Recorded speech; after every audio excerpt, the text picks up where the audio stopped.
Argentina recuerda hoy a las 51 víctimas mortales del accidente ferroviario en la estación 11 de Buenos Aires ocurrido hace 3 años. Familiares y amigos de las víctimas se reunieron desde las 8 de la mañana, hora local, para recordar la tragedia que se registró cuando un vagón de la línea Sarmiento se incrustó contra un andén. Las alarmas sonaron a las 8:32 de la mañana, hora exacta en la que 3 años antes un tren de la línea Sarmiento se incrustó en un andén de la estación 11, dejando 51 fallecidos y más de 700 heridos. El ruido ensordecedor no silenció la petición de los cientos de personas que el 22 de febrero de 2012 vieron a sus seres queridos partir. Justicia. 3 años después de la tragedia, familiares, amigos y sobrevivientes se reunieron en la misma estación para inaugurar una placa conmemorativa con la firma del Papa Francisco. Posteriormente asistieron a una misa en la Catedral Metropolitana de Buenos Aires. En la noche, organizaciones defensoras de los derechos humanos y grupos de familiares y víctimas de la tragedia participarán en un acto en la Plaza de Mayo. La convocatoria se llevó a cabo a través de las redes sociales, en donde los ciudadanos invitaron a recordar a los fallecidos y a sostener el reclamo de justicia. Los familiares tienen confianza en que este año sean sentenciados el maquinista del tren, empresarios y exfuncionarios kirchneristas, entre ellos los secretarios de Transporte Ricardo Jaime y Juan Pablo Schiavi. Especialmente luego de que algunos testigos hablaran de fallas de funcionamiento y falta de mantenimiento de las formaciones de la línea Sarmiento. NTN 24, con los protagonistas de la noticia en Buenos Aires, Argentina. Establecemos contacto en vivo con Paolo Mellini, padre de Lucas Mellini Rey, un joven de 20 años quien murió hace 3 años en la tragedia de la estación 11 de Argentina. Señor, buenas tardes, gracias por acompañarnos en NTN 24. Buenas tardes, un placer. Les agradezco el acompañamiento desde tan lejos.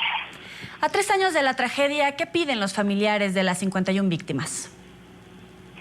Nosotros seguimos exigiendo el castigo a los culpables. La causa que se está llevando adelante en los tribunales orales de Comodoro Pi, son unos tribunales federales muy grandes de este país. Se está desarrollando el juicio oral contra los 29 procesados.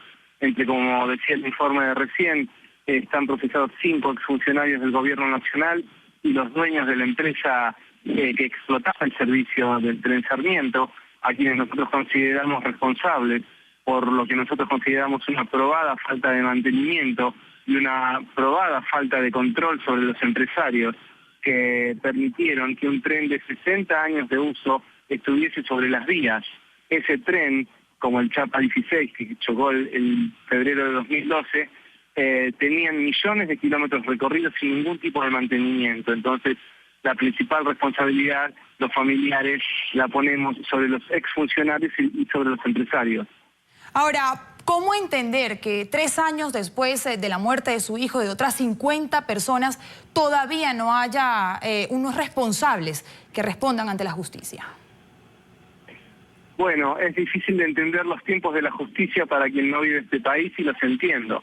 Pero en comparación con otras grandes masacres de este país, como lo fueron los atentados terroristas contra la Embajada de Israel en el año 91, el atentado a la sede de la Mutual Judío en el año 94, todavía no tienen responsables. Entonces, aunque parezca extraño, tener un juicio oral penal a 3 años de la tragedia es un gran avance para este país, en el cual la justicia demora años en encontrar los responsables. Está muy claro que para nosotros un día es mucho tiempo, pero la realidad es que en el contexto general en que se mueve la justicia argentina, 3 años son relativamente poco, aunque parezca increíble. ¿Cree usted que en este caso se meterá la política para proteger a los exfuncionarios kirchneristas señalados? Nosotros consideramos que el poder político de este país sigue cuidando de los procesados, sobre todo de quienes eran sus exfuncionarios. De hecho, uno de los procesados sigue trabajando en el Ministerio de Transporte y 2 de sus hijos han sido nombrados por el ministro de Transporte para cumplir funciones dentro de su área.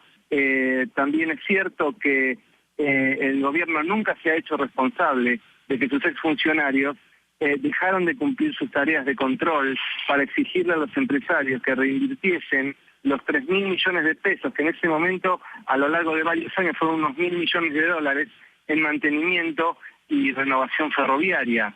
Entonces la responsabilidad del poder político ha quedado expuesta en la declaración de muchos de los 200 testigos que ya han declarado, y consideramos que va a quedar muy probada con los otros 100 que faltan, que hablarán ya no de la cuestión técnica sobre el mantenimiento del tren, sino también sobre estos $1.000 millones que yo les decía que se profugaron en los bolsillos de quienes debían reconvertir el tren en algo seguro para los usuarios. Ahora, señor Meghini, si bien después de la tragedia de Once ha sido como la de mayor envergadura, sin duda por la cifra de fallecidos, tras esta tragedia se han presentado otros accidentes en la línea ferroviaria de Argentina. ¿Qué pedido hace usted como padre de Lucas, como padre de una persona que perdió la vida por un accidente del sistema ferroviario argentino, a las autoridades para que no se repitan situaciones como la ocurrida el 22 de febrero del 2012? Nosotros hemos exigido que las normas de seguridad sean estrictas y que haya una reconversión integral del sistema ferroviario. Al día de hoy el gobierno argentino ha comprado trenes a la República Popular China, trenes muy modernos, por cierto, pero de nada sirven trenes modernos si no hay una inversión grande en vías, si no hay una inversión grande en sistemas de seguridad o de señalamiento que hagan del transporte ferroviario un lugar seguro. En los últimos meses ha habido varios descarrilamientos porque muchas veces las vías no soportan los trenes nuevos. Entonces estamos pidiéndole al gobierno, primero, que se haga responsable de haber permitido de que los empresarios hiciesen lo que quisiesen sobre el tren Sarmiento, cosa que generó la muerte de 52 inocentes, y después se tome cartas para que nunca más nadie tenga que vivir lo que estamos viviendo nosotros. Además, le hemos pedido que sean responsables de la muerte de los 52 inocentes, porque ellos presentan la compra de trenes como una política de Estado, cuando en realidad tuvieron casi 10 años para hacer esta política antes de que sucediera la tragedia de Once. La hicieron solo después, en base a la muerte de 52 inocentes. Agradecemos a Paolo Meghini, padre de Lucas Meghini Rey, quien murió en la tragedia de la estación 11 de Argentina, por habernos acompañado en el informativo. Muy buen día. Muy buen día, muchas gracias.